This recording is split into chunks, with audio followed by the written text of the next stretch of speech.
آج 9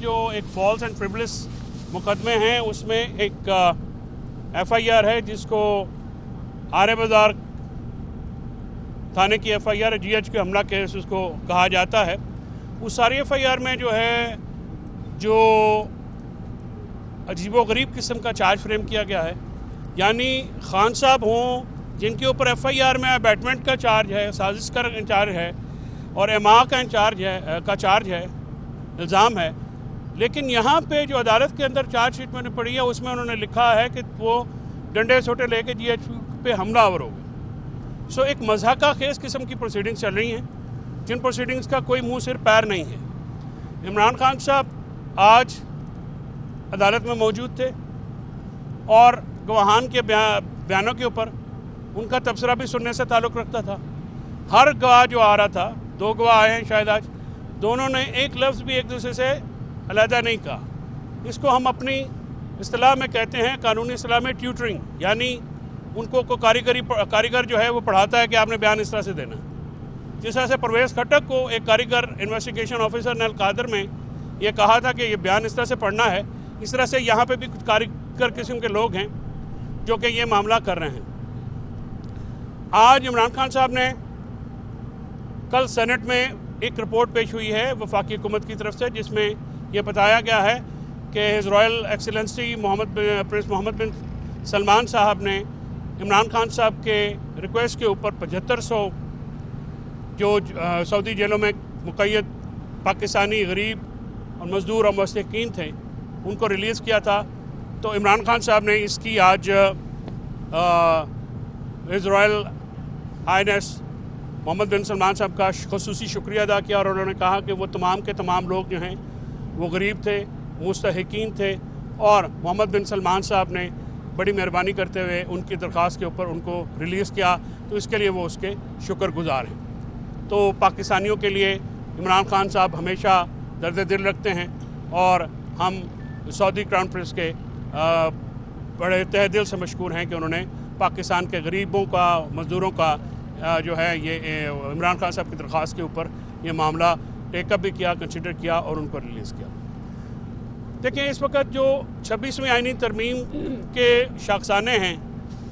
آج خان صاحب نے اس پہ بھی بات کرتے ہوئے اسپیشلی کہا ہے کہ دیکھیے 26ویں آئینی ترمیم کے بعد جو ہم خدشات کا اظہار کر رہے تھے آپ کے سامنے کہ عدالتیں جو ہیں وہ ایک کٹ پتلی بن جائیں گی، اور آج عدالت میں ہونے والے یہ فیاسکو جو ہیں، یہ ججز کے اندر جو تعصب ہے، یہ ججز کے اندر جو کرپنگ ہے، یہ آپ کے سامنے ہے۔ سپریم کورٹ آف پاکستان ہمارا انصاف فراہم کرنے کا سب سے بڑا ادارہ ہے۔ اگر اس ادارے کے اندر اس قسم کی تعصب کی فضا پائی جائے گی اور کچھ ججز کو انڈرمائن کیا جائے گا اور کچھ ججز کو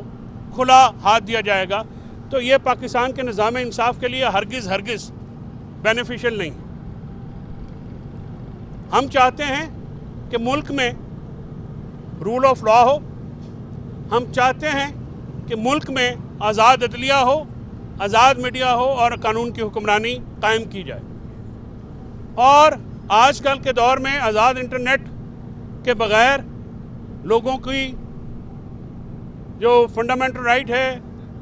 چاہے وہ تقریر کا ہو، چاہے وہ رائے زنی کا ہو، سیاسی اختلاف رائے کا اظہار ہو یا سیاسی رائے کا اظہار ہو، یہ انٹرنیٹ کے بغیر نامکمل ہے۔ آپ سب دوست جس مشکل حالات میں یہاں پہ کام کرتے ہیں، ٹیکنیشین سمیت ہمارے رپورٹرز جو ہیں، جو انسائڈر ڈالا بھی سارا دن کرتے ہیں، رپورٹنگ کور کرتے ہیں، ان کو بھی انٹرنیٹ تک ایکسیس میں بڑا پرابلم ہوتا ہے عام شہریوں کی طرح۔ ہمارا $1.70 بلین کا نقصان ہو چکا ہے IT انڈسٹری کا، اور ہم انٹرنیشنل ورلڈ میں کمپیٹ نہیں کر سکیں گے اگر یہ پالیسی جاری رہی۔ ہم یہ ایکسپیکٹ کرتے ہیں جو بین الاقوامی فورم ہیں ہیومن رائٹس کے، کیونکہ ہماری جو ہیومن رائٹ وائلیشن کی پٹیشنز ہیں ان کو قاضی فائز عیسیٰ نے اس فارم 47 کی گورنمنٹ کو کور فراہم کرنے کے لیے اور الیکشن کے فراڈ کو کور فراہم کرنے کے لیے ان کو نہیں سنا۔ ہماری پٹیشن آج بھی سپریم کورٹ میں پینڈنگ پڑی ہے، لاہور میں ویٹ فار آرڈرز میں پڑی ہے 1.5 سال سے۔ ہم یہ چاہتے ہیں کہ یہ پٹیشنز کانسٹیٹیوشنل بینچ فوراً سنیں۔ ان کو جو دھچکا ہے یا جو ان کا دھڑکا ہے موجودہ حکومت کا وہ یہ ہے کہ وہ کہیں آزاد جوڈیشری، ہیومن رائٹ وائلیشنز اور ٹارچر کے متعلق جو معاملات ہیں وہ نہ سن لیں۔ پاکستان ٹارچر کے متعلق مختلف بین الاقوامی معاہدوں پہ سائن کر چکا ہے اور پاکستان ان معاہدوں کا پابند ہے، لیکن سیاسی کارکنان پہ تشدد، سیاسی کارکنان کو اغوا کرنا، سیاسی کارکنان کے گھر توڑے جانے اور سیاسی کارکنان کے بیوی بچوں کو ہراس کرنا یہ معمول بن گیا ہے۔ ہماری خواتین ورکرز کو جس طرح سے ہراس کیا گیا، خواتین صحافیوں کو بھی جو ہے دوران احتجاج جو ہے ٹارگٹ کیا گیا۔ یہاں ملک میں صدائے احتجاج بلند کرنا اور سیاسی اختلاف رائے کا اظہار کرنا دہشت گردی بنا دیا گیا۔ ہم آج سلمان اکرم راجہ صاحب کو یہ انسٹرکشنز کیونکہ گئی ہوئی ہیں تو خط جو ہے وہ آج کل صبح جو ہے وہ کانسٹیٹیوشنل بینچ کو بھیج دیے جائیں گے، جس میں ہم ان پٹیشنز کو جو ہے وہ لگانے کا بھی ریکویسٹ کر رہے ہیں سی جے پی کو اور کانسٹیٹیوشنل بینچ کے ہیڈ کو کہ یہ ہماری جو پٹیشنز ہیں یہ فل فور سنی جائیں۔ ہم ایک انڈیپینڈنٹ جوڈیشل کمیشن چاہتے ہیں جو کہ 9 مئی کے واقعات، یہ جو سارا معاملہ ہے، جو پٹیشن قاضی فائز عیسیٰ نے جان بوجھ کے نہیں لگائی اور اس کو کور فرام کیا 9 مئی کے واقعات اور اس کے بعد 26 نومبر کے ہونے والے واقعات کے اوپر ایک پردہ ڈالنے کی سوچی سمجھی سازش تھی۔ ان کا کردار پاکستان میں کی عدالتی تاریخ میں ایک گھناؤنا کردار ہے۔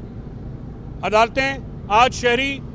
آئینی حقوق کی تحفظ میں بری طرح ناکام نظر آتی ہیں۔ ہم چاہتے ہیں کہ عدلیہ اپنا وہ رول اڈاپٹ کرے جس کے ذریعے وہ بنیادی آئینی حقوق کا تحفظ کر سکتی ہے۔ آج خان صاحب نے بشرا بی بی کے اوپر سوشل میڈیا کیمپین کی سخت مذمت کی ہے اور انہوں نے یہ کہا ہے کہ یہ اپوزیشن 6 سال سے بشرا بی بی کے پیچھے پڑی ہوئی ہے اور ان کے اوپر کیچڑ اچھال کے وہ عمران خان کا اصل ٹارگٹ ہیں، اور جو لوگ ہمارے خیر خواہ بن کے یہ ٹویٹس کر رہے ہیں وہ ہمارے خیر خواہ نہیں ہیں، وہ اپوزیشن کا ایجنڈا ٹو کرتے ہیں اور ہمارے خیر خواہی کے روپ میں وہ یہ معاملات کرتے ہیں۔ ان کی انہوں نے بھرپور مذمت کی ہے اور انہوں نے بشرا بی بی کے اوپر اپنے یقین محکم کا دوبارہ اعادہ کیا ہے اور انہوں نے کہا ہے کہ بشرا بی بی کو پہلے 9.5 مہینے اور اب ایک جعلی کیس میں سزا دی گئی۔ عمران خان صاحب نے آج پھر تمام ورکرز کے ساتھ ملاقات کی، ورکرز کو ایک پیغام دیا۔ عمران صاحب غیر متزلزل طور پہ کھڑے ہیں۔ عمران خان صاحب کسی بھی ڈیل یا ڈھیل کے نتیجے میں باہر نہیں آئیں گے۔ انہوں نے یہ کہا ہے کہ وہ جب بھی آئیں گے عدالتوں سے سرخرو ہو کے نکلیں گے اور اپنے مقدمات کا جو ہے وہ سامنا کر کے نکلیں گے، اور عمران خان صاحب نے اپنے اسی عزم کو دہرایا ہے۔ آج وکلاء کی کثیر تعداد نے میٹنگ کی وہاں پہ، اور عمران خان صاحب کی باڈی لینگویج وہ آپ کو بتا سکتے ہیں۔ تو عمران خان صاحب اسی طرح دلیری سے کھڑے ہیں جس طرح سے وہ ہمیشہ سے کھڑے رہتے ہیں۔ اور ویمن ونگ کو کی طرف سے آج یہ انسٹرکشنز ہیں کہ ویمن ونگ پورے پاکستان میں کمل شوزہ صاحبہ جو کہ موجود تھیں، ان کو کہا گیا ہے کہ وہ جو یہ القادر کا ججمنٹ ہے، خاص کر بشرا بی بی کو جس طرح سے ہماری روایتوں کے برعکس ٹارگٹ کیا گیا ہے، اس کے خلاف مظاہرے جو ہے منعقد کیے جائیں گے پورے پاکستان میں، اور خواتین جو ہیں وہ ان مظاہروں کو لیڈ کریں گی کیونکہ یہ خواتین کو ٹارگٹ کیا جا رہا ہے عمران خان صاحب کو پریشر میں لانے اور تکلیف دینے کے لیے۔ میڈم، آپ ظاہر ہے پارٹی کو ریپرزینٹ کر رہی ہیں، فیصل صاحب وکالت بھی کر رہے ہیں اور یہاں پر معاملات بھی دیکھ رہے ہیں۔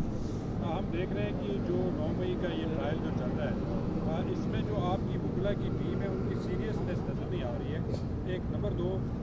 جب بھی ٹرائل اختتام کو پہنچتا ہے تو آپ کی طرف سے گلے شکوے آ جاتے ہیں کہ یہ نہیں ہوا، وہ نہیں ہوا، وہ تقاضے پورے نہیں ہوئے، لیکن جو آپ کی لیگل ٹیم ہے، آج ایک خاتون وکیل کا وکالت نامہ بھی چیلنج ہوا، تو